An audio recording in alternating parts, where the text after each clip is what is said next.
Hello students, welcome to Navy Max. இன்னைக்கு வந்து நம்ம exercise 1.1ல 10th question பார்க்க போறோம். Question என்னன்னா find adjoint of adjoint A if adjoint A equal to 101 020 -101. அதாவது நம்மளுக்கு adjoint A matrix வந்து கொடுத்திருக்காங்க.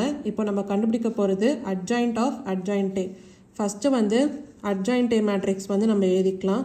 adjoint A matrix ஓட values என்ன 1 0 1 0 2 0 -1 0 1.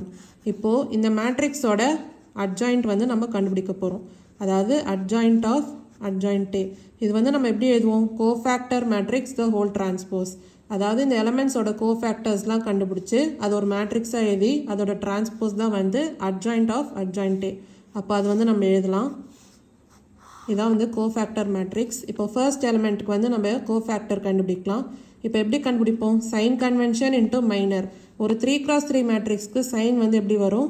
Plus minus plus minus plus minus plus minus plus. அப்போது ஃபர்ஸ்ட் எலிமெண்ட்டுக்கு ப்ளஸ். அப்புறம் இந்த ஃபர்ஸ்ட் எலிமெண்ட்டோட ரோ அண்ட் காலமை ஹைட் பண்ணி மீதி இருக்க எலிமெண்ட்ஸ்லாம் டிட்டர்மினண்ட்டாக எழுதணும். அப்போ என்ன வரும்? 2 0 0 1. அடுத்து செகண்ட் எலிமெண்ட்டுக்கு மைனஸ். இப்போ இந்த ரோ அண்ட் இந்த காலமை ஹைட் பண்ணி மீதி இருக்க எலிமெண்ட்ஸ் எழுதலாம். 0 0 -1 1 0 0 -1 1. அடுத்து தேர்ட் எலிமெண்ட் ப்ளஸ்.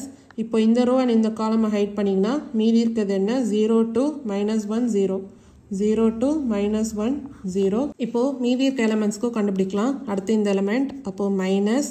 இந்த ரோ அண்ட் இந்த காலமை ஹைட் பண்ணிங்கன்னா மீதி என்ன இருக்குது? 0 1 0 1. அப்போது அது வந்து நம்ம எழுதிக்கலாம்.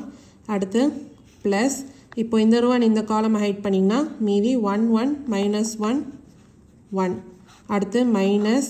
அப்போது இந்த எலிமெண்ட்டுக்கு எப்படி வரும்? இந்த ரோ அண்ட் இந்த காலமை ஹைட் பண்ணிங்கன்னா என்ன வரும்? 1 0 -1 0. அதான் நம்ம எழுதியிருக்கோம். இப்போ வந்து அதே மாதிரி இந்த தேர்ட் ரோ எலிமெண்ட்ஸ்க்கும் நம்ம கோஃபேக்டர்ஸ் கண்டுபிடிச்சி இந்த மாதிரி எழுதிக்கலாம். அப்போது அட்ஜாயிண்ட் மேட்ரிக்ஸ் வந்து எப்படி வரும்? Cofactor matrix the whole transpose. இப்போ வந்து இந்த மேட்ரிக்ஸை நீங்கள் சால்வ் பண்ணிங்கன்னா இப்படி வரும். அதாவது ப்ளஸ் 2 × 1 2 -0 × 0 0. அடுத்து மைனஸ் 0 × 1 வந்து 0 மைனஸ் -1 × 0 வந்து 0. அப்புறம் ப்ளஸ் 0 × 0 வந்து 0 மைனஸ் -1 × 2 வந்து -2. ஆல்ரெடி ஒரு மைனஸ் இருக்குது. அப்புறம் +2. இந்த மாதிரி எல்லா எலமெண்ட்டுக்கும் நம்ம சால்வ் பண்ணி இந்த ஹோல் மேட்ரிக்ஸ் டிரான்ஸ்போஸ் அப்படின்னு எழுதலாம். இப்போ வந்து இது இன்னும் சால்வ் பண்ணிங்கன்னா ஆன்சர் எப்படி வரும்? 2 - 0 2 0 - 0 0 0 + 2 வந்து 2 0 - 0 0 1 + 1 வந்து 2 0 - 0 வந்து 0 0 - 2 வந்து -2 0 - 0 வந்து 0 2 - 0 2. the whole matrix transpose. இப்போ இந்த மேட்ரிக்ஸோட டிரான்ஸ்போஸ் வந்து நம்ம எழுதலாம். அதாவது ஃபர்ஸ்ட் காலம் வந்து ரோவாக இன்டர்சேஞ்ச் ஆகும். அப்போது 2 0 -2. அடுத்து செகண்ட் காலம் வந்து செகண்ட் ரோவாக இன்டர்சேஞ்ச் ஆகும். அப்போது 0 2 0.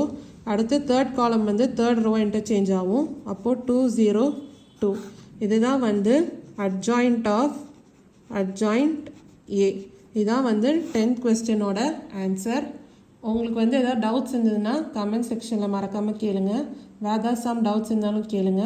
மறக்காமல் நிவி மேக்ஸ் சேனலை லைக் பண்ணி ஷேர் பண்ணி சப்ஸ்கிரைப் பண்ணுங்கள். தேங்க்யூ ஸோ மச் ஃபார் வாட்சிங் திஸ் வீடியோ.